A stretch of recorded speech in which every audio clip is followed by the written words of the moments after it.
গতকালকে বহরমপুরের পর আজকে শান্তিপুরেও কিন্তু স্পষ্ট জানিয়ে দিলেন মমতা বন্দ্যোপাধ্যায় তারা একলা চলো নীতিতেই বিশ্বাসী এবং তারা এই যে 2024-এর লোকসভা নির্বাচন সেখানে একলা চলার এই পথ থেকে তারা সরছেন না। অর্থাৎ সেই একলা চলোর ডাক আবার দিয়েছেন মমতা বন্দ্যোপাধ্যায়।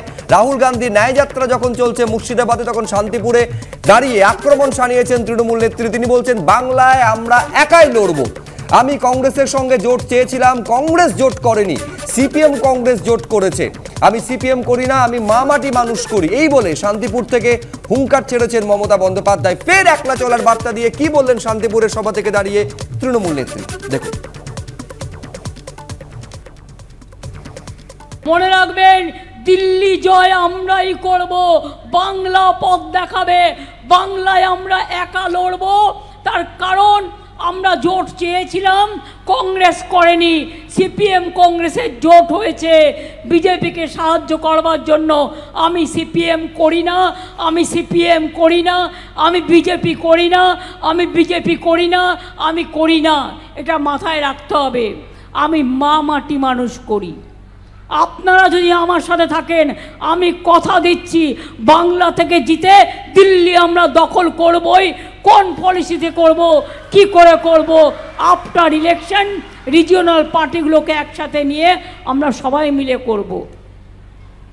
কিন্তু প্লিজ দয়া করবেন, যে সিপিএম কোটি কোটি লক্ষ লক্ষ মানুষ হত্যা করেছে, নাপিত বয়কট করেছে, ঘর বয়কট করেছে, মুন্ডু কেটে ভাসিয়ে দিয়েছে জলে, সিঙ্গুরে তপশিলি মেয়ে তাপসী মালিককে পুড়িয়ে হত্যা করেছে, নন্দীগ্রামে একটার পর একটা মানুষকে খুন করে হলদি নদীর জলে ভাসিয়ে দিয়েছে। আমি তাদের সাথে কখনো ঘর করতে রাজি নই।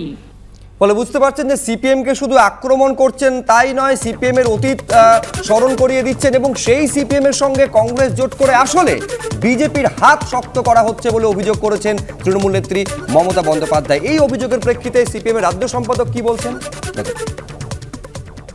ভারত জোড়ো ন্যায় যাত্রা যে বিষয়গুলোকে উত্থাপন করা হচ্ছে, গোটা দেশে যে অন্যায় হচ্ছে, সেখানে দাঁড়িয়ে আমরা কদিন আগে ইনসাফ যাত্রা করেছিলাম, আমাদের যুব ফেডারেশন করেছিল।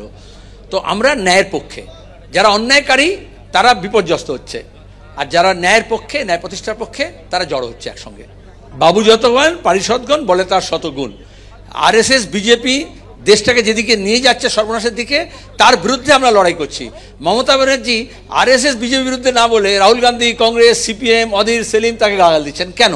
তাহলে বোঝা যাচ্ছে, এবং এটা রাহুল গান্ধীর রুটে নয়, হেমন্ত বিশ্ব শর্মা আসামে যে রুট দেখিয়েছে, সে যে বিরোধিতা করেছে সেই সুদ ধরে পশ্চিমবঙ্গে তাই হচ্ছে। আমরা এই জন্যই এখানে এসেছি সংহতি জানাতে এবং এটা বোঝাতে যে হেমন্ত বিশ্ব শর্মা এবং মমতা ব্যানার্জি পশ্চিমবঙ্গ নয়, আসাম নয়, আমরাও আছি যারা অন্যায়ের বিরুদ্ধে ন্যায়ের পক্ষে। রাজনৈতিক ভারসাম্য পশ্চিমবঙ্গে পাল্টাচ্ছে, সেখানে মুখ্যমন্ত্রী তার ভারসাম্য হারাচ্ছেন, সেটা রাহুল গান্ধী বুঝলেই হলো।